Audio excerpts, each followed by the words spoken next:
अस्सलाम वालेकुम नाज़रीन, आप देख रहे हैं कौमी अखबार डिजिटल। 2024 में और साल 2000 के बाद पहली बार दुबई में रमजान सर्दियों के दौरान मनाया जाएगा। मौसम सरमा बाज़ाब्ता तौर पर 21 दिसंबर से शुरू होता है और 20 मार्च को खत्म होता है।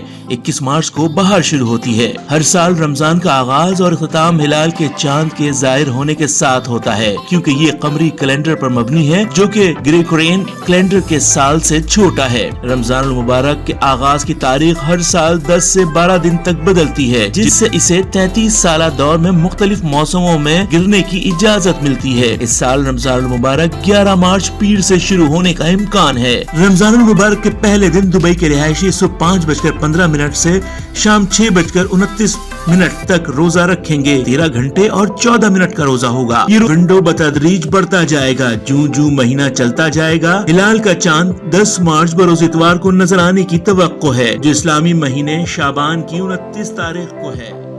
अगर आप हमारे चैनल पर नए हैं तो हमारा चैनल सब्सक्राइब करें